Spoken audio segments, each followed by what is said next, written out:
Mark L. Prophet nació en un pueblecito llamado Chippewa Falls. Nació la noche de Navidad en 1918. Fue el único hijo de Thomas y Mabel Prophet.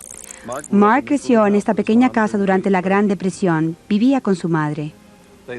Vivieron aquí solos después de que el padre de Mark murió cuando éste tenía apenas 9 años.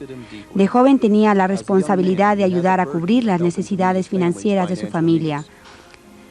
Saben, yo recordaré siempre a Mark no solo como un gran maestro y mensajero, sino como una persona muy familiar. Él era el mejor compañero.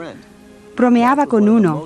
Era el mejor amigo. Mark fue una de las personas más espontáneas y divertidas que he conocido. De niño ya se manifestaban sus tendencias místicas. Veía y se comunicaba libremente con los ángeles y los espíritus de la naturaleza.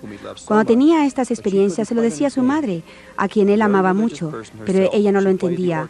Ella era una persona muy religiosa. Tocaba el órgano en una pequeña iglesia del campo. Sabía que Mark tenía una devoción extraordinaria a Dios y esto la hacía feliz.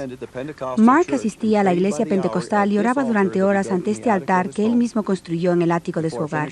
Antes de terminar la escuela superior, ya había recibido los 9 dones del Espíritu Santo.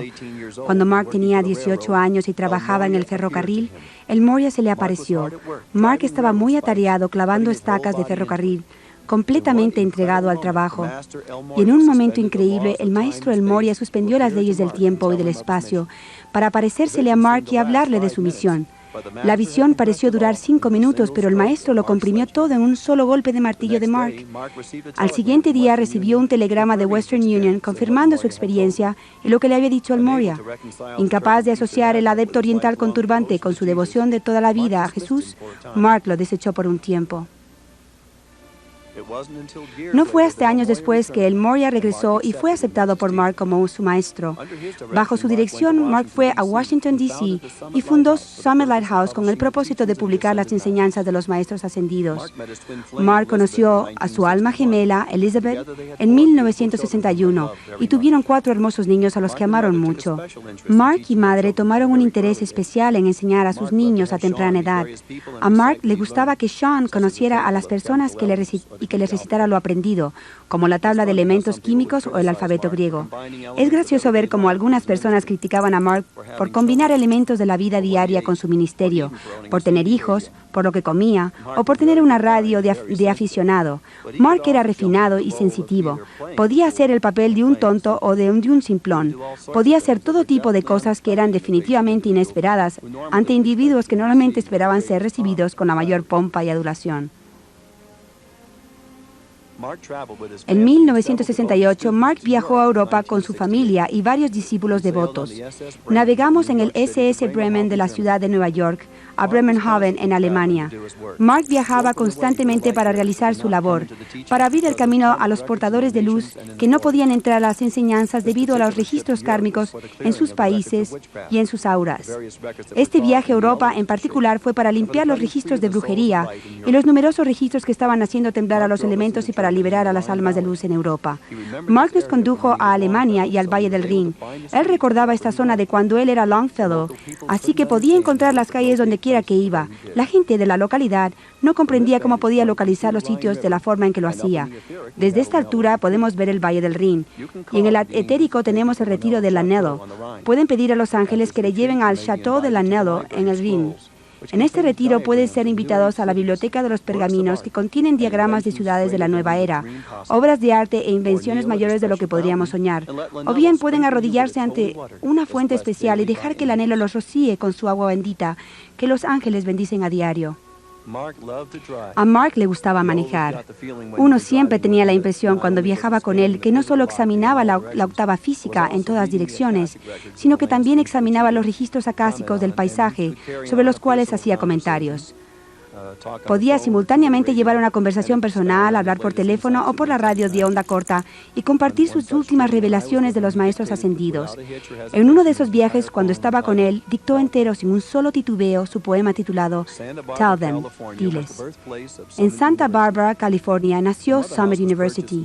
La casa matriz fue comprada en 1969 para realizar la visión de Mark de una escuela de misterios de la nueva era para el desarrollo de chelas de la Gran Hermandad Blanca. La primera primera sesión de Summit University, que entonces se llamó Universidad de los Maestros Ascendidos, fue dirigida por el mismo Mark durante 2 semanas en el verano del 71. El renovar la casa matriz tomó cerca de un año después de la compra, y durante la celebración de su terminación, las damas vistieron sus saris y partimos de Santa Bárbara para una peregrinación a los templos sagrados de la India. El Taj Mahal. Kusumi, en su encarnación final como el Shah Jahan, construyó esta maravilla arquitectónica como una tumba para su amada esposa Mumtaz Mahal. Simboliza el principio materno y es el templo de su amor eterno a su amada alma gemela. El propósito de Mark al viajar a la India era traer luz al subcontinente, no a la inversa. Los maestros habían advertido de los grandes peligros que el comunismo mundial representaba para la India. Desafortunadamente, hemos visto una realización parcial de sus peores profecías. En sus viajes, los mensajeros trataron de llevar su mensaje a los líderes del mundo siempre que pudieron. En este caso, los mensajeros le dieron a Indira Gandhi, entonces primer ministro de la India, algunas enseñanzas en cintas de audio. Es muy triste que ella y otros líderes mundiales no hayan aceptado a los mensajeros ungidos por la Gran Hermandad Blanca. Después de ver a la señora Gandhi, fueron recibidos en audiencia por el Dalai Lama. Podemos ver solo el exterior de su sede principal, pues no nos permitieron tomar fotos en el interior. En Kashmir verán algunos de los paisajes más hermosos de la India. Justo sobre esta montaña y en esta área está localizado el retiro etérico de Kusumi, el templo de la iluminación. Kusumi es el jerarca de los hermanos de la túnica dorada, y desde su foco en Shigatse, en el Tíbet, el maestro interpreta música clásica sagrada de Oriente y Occidente y composiciones de las huestes celestiales en un órgano sintonizado con la música de las esferas. Con esta música celestial atrae almas que están en transición de los planos astrales a los retiros etéricos de la Gran Hermandad Blanca.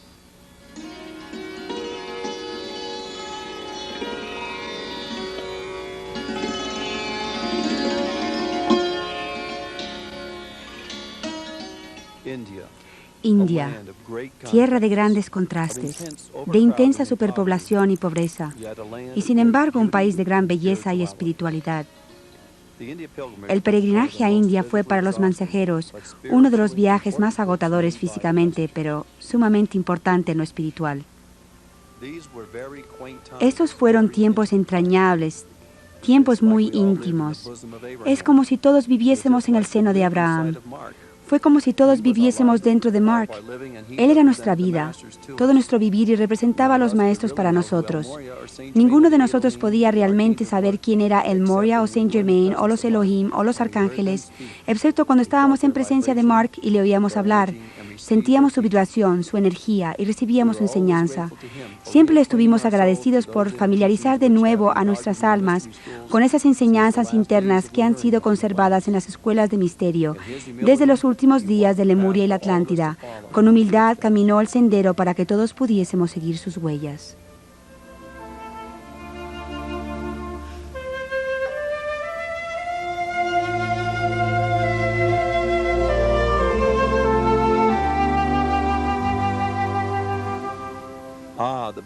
A los comienzos del autobús dorado. Por mucho tiempo, Mark viajó en hogares móviles convencionales, pero uno tras otro se arruinaron debido a las muchas millas y la construcción deficiente. Así que Mark decidió comprar este viejo autobús de la Continental Trailways y reconstruirlo de arriba abajo. En carretera, Mark casi siempre era el que conducía. Se sentía a sus anchas al volante de ese autobús. Después de la ascensión de Mark, el autobús dorado fue utilizado por Madre para viajar y predicar prácticamente en cada ciudad de los Estados Unidos de América. La prensa miele llegó en medio del invierno y de nuevo Mark estaba trabajando con los elementales y nos dijo a todos los que estábamos construyendo el taller para la prensa que teníamos que apresurarnos porque estaba evitando que cayese la nieve. En la estación de esquí de Broadmoor estaban muy preocupados ese invierno porque misteriosamente no nevaba. Mark nos dijo, no puedo hacer esto por siempre. El día que se puso la última teja en el techo del taller, nevó. Mark llamaba al taller de impresión el pesebre, porque es el sitio donde nace el logos, al imprimirse la palabra. Por supuesto, fue un momento grande y de orgullo para nosotros cuando la prensa fue puesta en su lugar cuidadosamente. Esta fue la prensa que se usó para imprimir Climb the Highest Mountain. Recuerdo a Mark deleitándose al examinar cada página de ese libro mientras que lo preparaban para imprimir. El centro orgánico Four Winds fue la cristalización de uno de los sueños más preciados de Mark. Estaba allí casi todos los días. Se reunía y hablaba con la gente. Muchos guardianes de la llama fueron atraídos por su presencia. Su visión era ver el Four Winds en toda Ciudad y América como el sitio donde la gente podría encontrar su espiritualidad a través de la purificación de sus cuerpos con comidas sanas. Egipto, la tierra de Serapis Bey, la Gran Pirámide y la Esfinge son una vista familiar para todos los que visitan Egipto. La Esfinge simboliza el depósito de los grandes misterios de las eras. Se cree que ambos, la Esfinge y la Gran Pirámide, fueron construidos para conservar el conocimiento traído de la Atlántida a Egipto. La Gran Pirámide representa una gran obra de ingeniería incomparable incluso hoy en día. Se considera, entre otras cosas, un instrumento de conocimientos precisos en las ciencias de geometría, astronomía y geografía, y lo más importante, una guía en el sendero de la iniciación.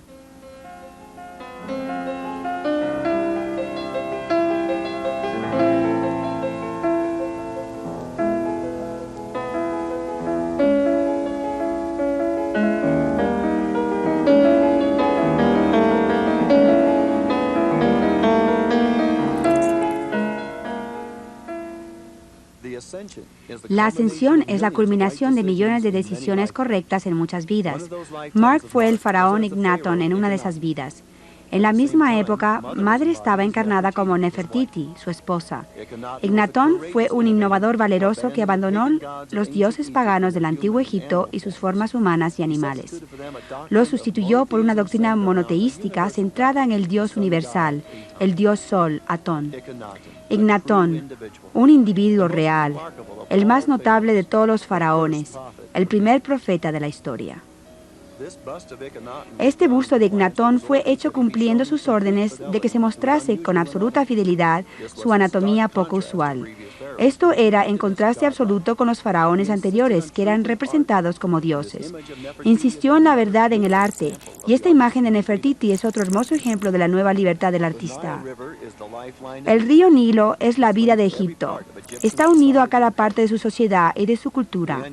La inundación anual del Nilo es responsable de la fertilidad de Egipto, pero es curioso como, un año tras otro, la gente construye sus hogares justo en las riberas del río. Lo hacen con absoluto conocimiento de que serán inundados cada año.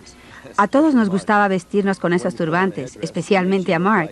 Cuando uno se pone un turbante, hace que te sientas de inmediato como un nativo. Cuando viajamos en este bote, el guía nos contó la historia de cómo Moisés fue puesto en el Nilo y de cómo la hija del faraón le encontró en cierto lugar del río.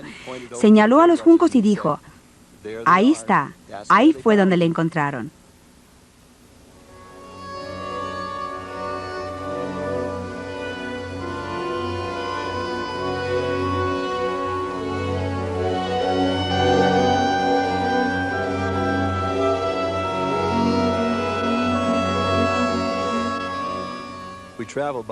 Viajamos en autobús a través de toda la Tierra Santa y siempre nos aseguramos de que hubiese un acordeón cerca para escuchar y cantar nuestras canciones donde quiera que fuésemos.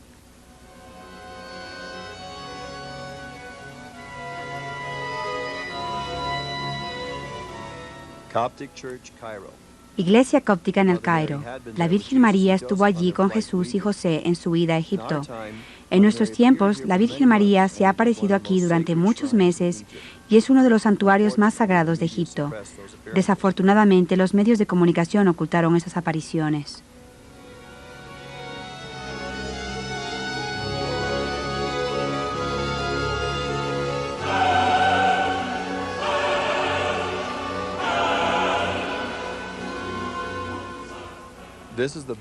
Este es el Valle de Megiddo. Se dice que la batalla de Armagedón ocurrirá aquí, esa gran lucha final entre las fuerzas del bien y el mal. Pueden ver el valle al fondo, tras la figura de Mark. Madre y Tania están al frente del hogar de Marta y Lázaro. Madre, en su encarnación como Marta, fue testigo cuando Jesús levantó a Lázaro de entre los muertos.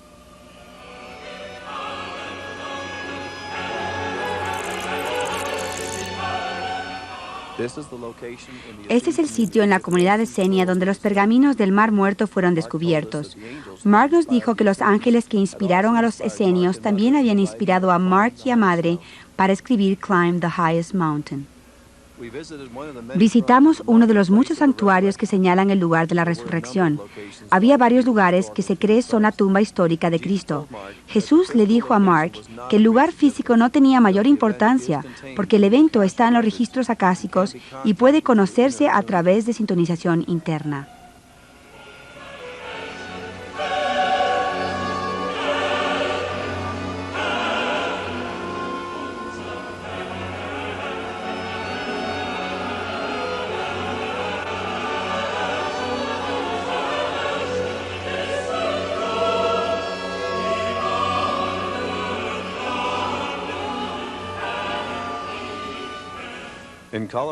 En Colorado Springs, Colorado, nuestro foco se llamó el Retiro de la Espiral de la Resurrección. También conocido como La Tourelle, es uno de los sitios más hermosos que ustedes puedan imaginar. Siempre esperábamos con gran placer la llegada de los estudiantes a una conferencia y al discurso de apertura de Mark. Pueden encontrar sus conferencias llenas de toda clase de bromas e historias que se puedan imaginar, y sin embargo estaban llenas de grandes conocimientos cósmicos. Oigamos al narrador consumado contar la historia sobre el hombre, su hijo y el burro. Es como la vieja historia del hombre que está cruzando el puente y tiene un burro y también va con un hijo pequeño. Y entonces los dos están llevando al burro, van caminando con él y un hombre llega y dice: ¿qué están haciendo ustedes? ¿Cómo en este mundo? Los dos están caminando cuando el burro les podría llevar a los dos. Bueno, él pensó que él podía intentarlo primero, ya que él era mayor que su hijo, y el hijo fue llevando al burro. Y otro hombre dijo: ustedes tienen que estar avergonzados de ustedes. Ahí está usted llevando al burro. ¿Por qué no deja que su hijo se suba al burro? Y entonces puso a su hijo encima. Y otro hombre vino y dijo: esto es ridículo. Ese burro puede llevarles a los dos. La segunda vez, y los dos se suben al burro, el burro va a cruzar otro puente, y cruzan otro puente, y otro hombre viene y dice: ¿no les da vergüenza los dos subidos en el burro? ¿Por qué no llevan ustedes al burro? Así que cogieron unos palos y pusieron unas correas, le dieron la vuelta al burro y se lo llevaron cargado de esa forma, y se rompieron las correas y todos se cayeron al agua. Y eso es lo que pasó, ya ven. Porque las opiniones humanas nos pueden volver medio locos si las seguimos, y no podemos entender la verdad porque la verdad es tan sencilla.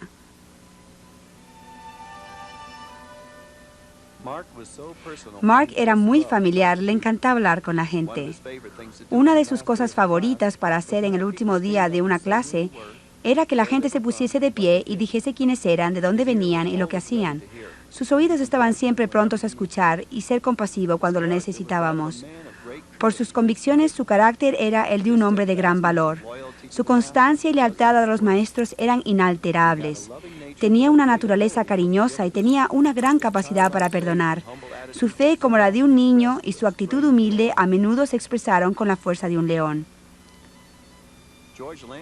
George Lancaster, que ya ha hecho su ascensión, camina aquí hacia la cámara. Lleva la camisa blanca con el lazo negro. Hola, tía George. Tuvimos que congelar toda clase de frutas para este picnic, mientras que el joven Alexander Reichard y Monroe Scher trabajaron duro para mezclar la fruta en una especie de helado.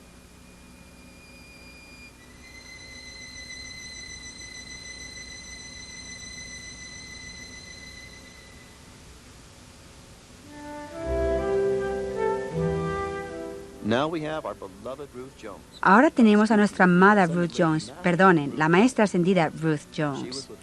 Estuvo con Mark y con Madre durante muchos años antes de su victoria final en la ascensión.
beloved friends of freedom, children of the sun, I come to you tonight with the flame of freedom blazing fully upon the altar of my own heart, so that I may kindle upon the altar of your heart the self-same God-identifying factor of electronic light essence that blazes upon the altar of my being.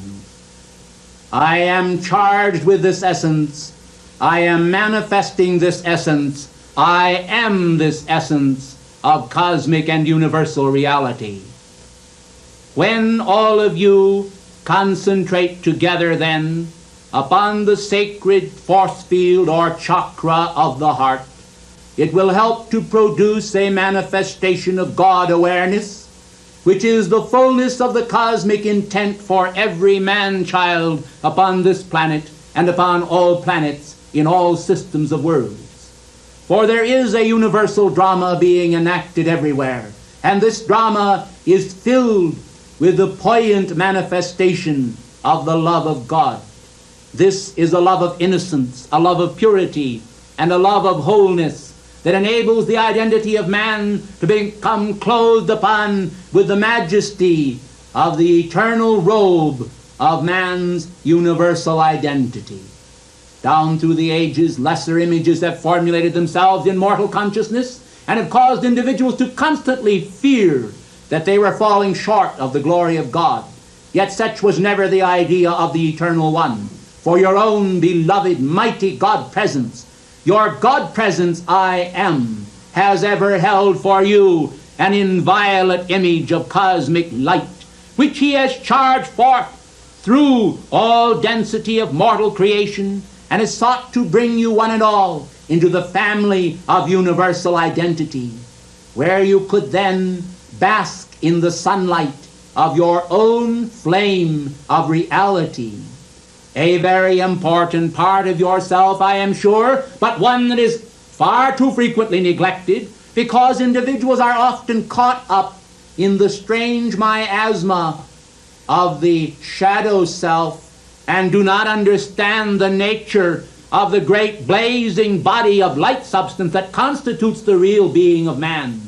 The real being of man is a configuration of such dazzling reality as to absolutely cause the soldiers guarding the tomb of the resurrected Christ to fall to their knees, to be blinded, to be unable to see the light of day for some time because of the effulgent outpouring of light substance through his resurrected body. Consider then the potential of your own individual identity when you are able to grasp that principle of cosmic universal buoyancy that will bring you a feeling and release from all identification whatsoever with mortal substance, that will give you for all time a cosmic universal sense of the fire of the heart. For the heart of man, which has been referenced as being deceitfully wicked, is also a chalice of such exquisite beauty when it is filled with the manifestation of the eternal intent that man can scarcely realize the former state from the latter. When he comes to that beautiful position in cosmic reality where the Son of the eternal presence manifests the fullness of all that each man is. Will you then tonight, while I'm speaking to you, concentrate upon the heart center of your being?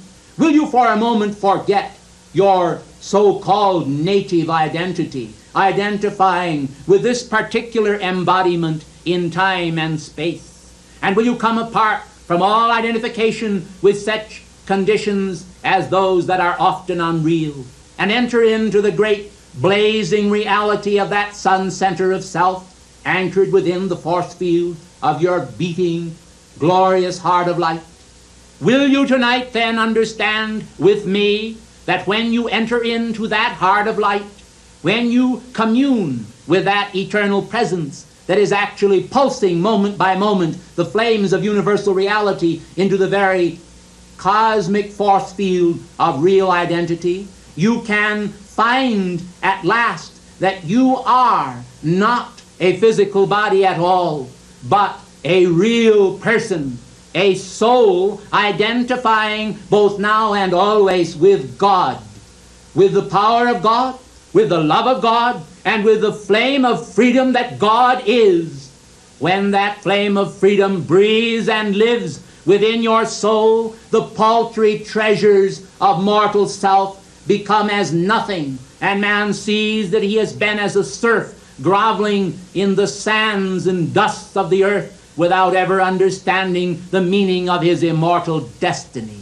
For destiny comes to man when he is able to yield at last that sovereign free will that he has treasured so often and so frequently, but has not really understood. For alas, down through the pageant of the ages that constitutes life upon earth, and individual life for each man, he has played his many parts, identifying with the gross as well as the ethereal. He has felt that each identification during the time of its enactment was a ritual of reality, but he has seldom understood that it had no part with the reality of God unless it identified with the reality of God. For we are now not speaking about temporal things, about the passing scene, but we are talking about the eternal verities of God that actually create the fires of the mind, that endow mankind with a sense of compassion for his fellow men, that enable him to evaluate life properly and to esteem the virtues of freedom for himself and all humanity. Think you then that the conditions manifesting upon this planet today are the will of the eternal?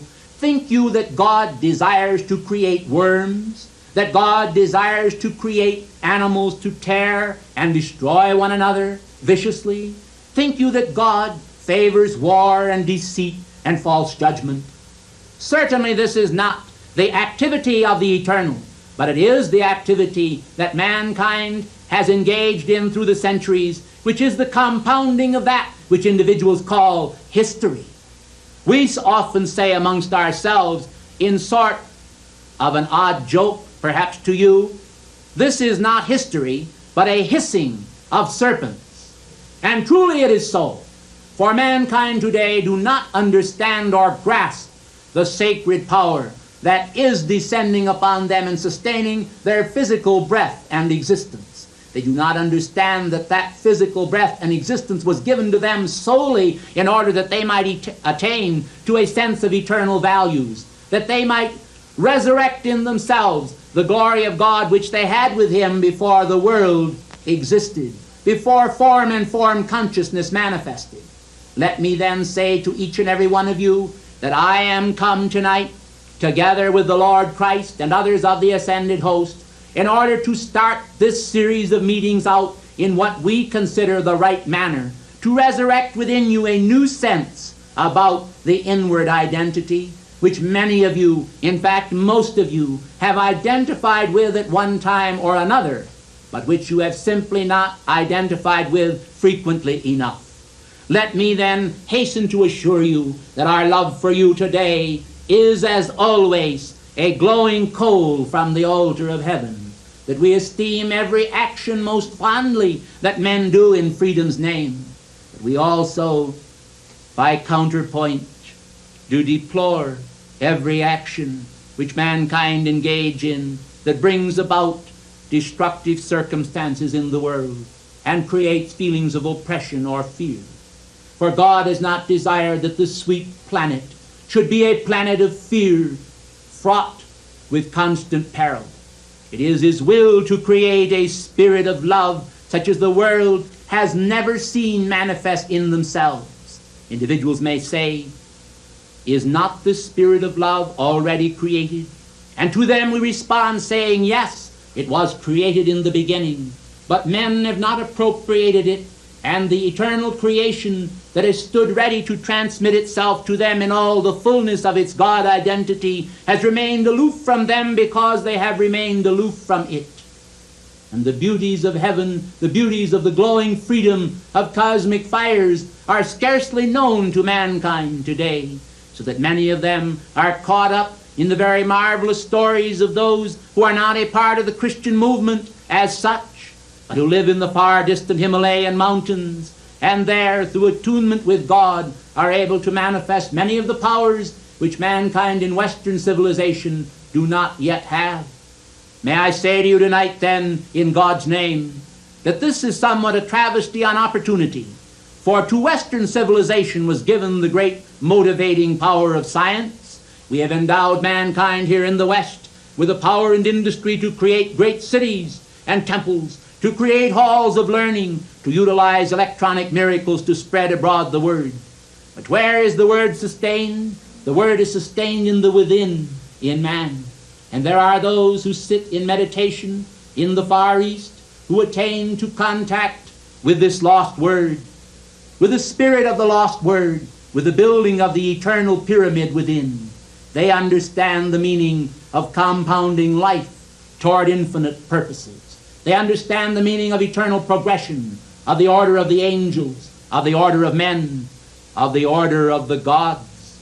They understand that the endowing power was vested of old in the Hierophants, and that to these elect of God, such as Melchizedek, priest of Salem, was given the power to vest the disciple with the virtues of his own dazzling reality, to resurrect and awaken within him the sacred fires of the Spirit, that he might be able to communicate with his God in those realities that would forever put to shame outer manifestation with its vacancy, with its sham, with its fraud, with its deceit, with its pains and attendant warfare between hearts. We speak then to all of you tonight in the name of the love of God, in the name of the love of his sacred fire, in the name of cosmic universality, and we say, let the flowers of the Spirit blossom in the garden of your hearts. Let the meaning of freedom come into renewed focus tonight. Let the purity and sunlight of the eternal presence blaze within the force field of yourself. Put aside your toys of hate and deceit, your toys of miserable nonsense, and hear now the resurrecting beat from higher octaves of light that signifies to all mankind no need to be defeated by mortal might and buffoonery, for we are come to resurrect within you a new sense of cosmic awareness, the flooding power of the light and love of God. We are come to flood forth to you all tonight the purity of his intent. Thou wilt not leave my soul in hell, nor suffer thine Holy One to see corruption. Understand then that each of you and every precious soul that God did ever form was, as you would say, in jeweler's art, 24-karat pure in its intent. God created men with the inward implanting of the cosmic seed that was intended to dispense to them throughout the entire period of their nativity and identification, through their novitiate, through their upbuilding and up to their mastery, the full reality of the blazing purposes of life, that they might not be lost in the wilderness of self and find there that they thirst for the waters of immortal reality. We say to you then, O everyone that thirsteth, come and drink. Come and buy wine and oil. Come and partake of the fountain of that reality that is within. And let your hearts be still from fear. There is no need to fear. In the stillness of the radiance of cosmic purpose within the domain of your own internal destiny, there is, in the eyes and intent of God, the plan to keep you in the Spirit of the Christ alive forevermore. God has no intent to let the flame that lives in you now die, not only not now, but never. For he will not leave you in despair or comfortless. He will bring to you the radiant reality of himself. He will infuse this generation who will respond to him with the power of his love that will forever blaze forth into the world as daring achievement, as courage to do the right, as a sense of reality, as a sense of dazzling white raiment to be worn. The understanding then refreshed, the washing of this holy morn, stretching out to purify the world, will be a cleansing to the entire world. And this cleansing will be in the holy name of freedom. We would make of the family of nations a harmonized mode, a harmonized congregation, a harmonization of hearts.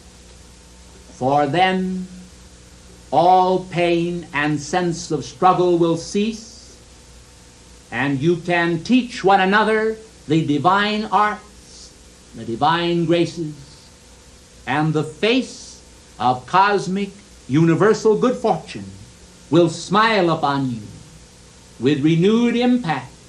The glowing sun, the sacred fire of that reality, will touch your souls, will infuse your minds, will sanctify anew a perfect generation in the never-failing light of God. And so I say to you, in freedom's name, be not afraid. For the mustering power, the power of intensification of the flame of purpose is within you. Activate it. Demand it. Call it forth from life. Invoke it. Refuse to remain glued to your seats, a part of a vain generation whose name is vanity. Instead, seize the burning brand that is held within the cupped torch and release thy being from fear and unbelief. For reality is born within, the reality that is the faith of eternal achievement. Draw nigh then unto the heart of your presence now, and let the glowing fire that burns upon the altar of being rise and be repulsed again and again by cosmic energy. Let that energy flow over the lip of the cup, and let it make of all of you, the many, one. Let it flow out into the world with fiery intensity. Let it hoist the banner of freedom high from every public building, from every tree, from the air that breathes the spirit of freedom. Let men learn once again to say, I am free, and to mean it.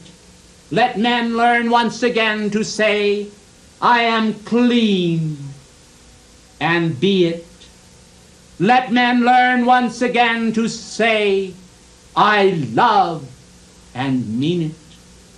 Let men learn once again to say, I am one with thee, my Father, and see that it happens because they want it to. Let all generations call him blessed. Let the powers of the Christ multiply within the heads, the hands, and the consecrated hearts that are the chelas who in this day shall not fail to exert those required efforts that will bring about a renewal of momentums upon the planetary body, that will cause the congregation of the Great White Brotherhood to once again be convoked at will, and to see to it that we once again can stand as directors of men and women who will understand the meaning of travail for a purpose. When this is done, I say to you that nothing shall stop this generation from moving forward to their divine destiny and finding at last the secrets of the ages concealed within the vital essence of the flames, within the point of contact in their own hearts. I, Sanctus Germanus, holy brother of the light, in the year of our Lord 1969, surrounded by the perils of men, say, the torch blazes on. The torch shall not go out. The torch shall live in you. I decree it so. In the name of God, I am. Thank you.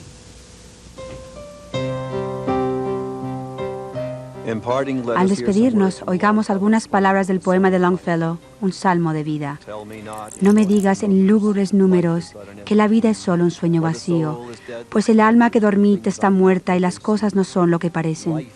La vida es real, la vida es ardiente, y la muerte no es su meta.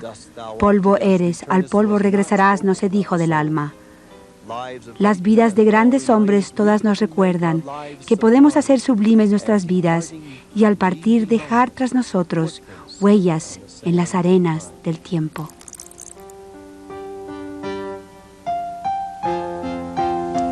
How the gentle winds of the Spirit blow the fragrance of our love,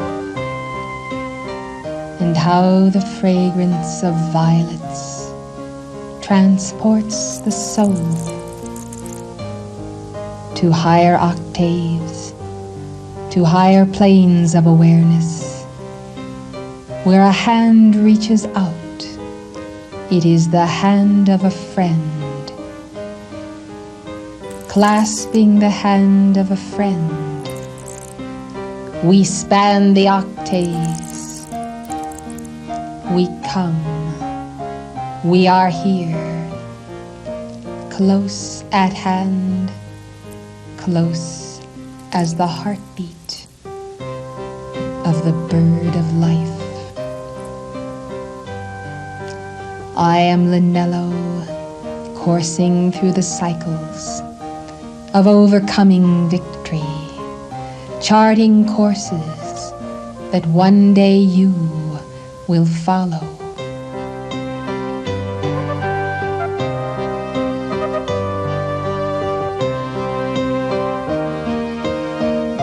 I am real. I am Linello in the flame. I am Linello within you. I am the course that you will not run in vain. I am the course of victory, and I am victory throbbing as your heartbeat, coursing through your veins. I am the victory, the overcoming. I am the oneness of the light that overcomes that duality of the night. Be one and know love is the key to your ascension. Thank you, and good evening, good morning, good evening and good morning every day of your life, for I will say it to you, and if you listen, you will hear me, greeting you in the turning of the 12 cycles of the day and the night. I am Linello. I am with you all the way home.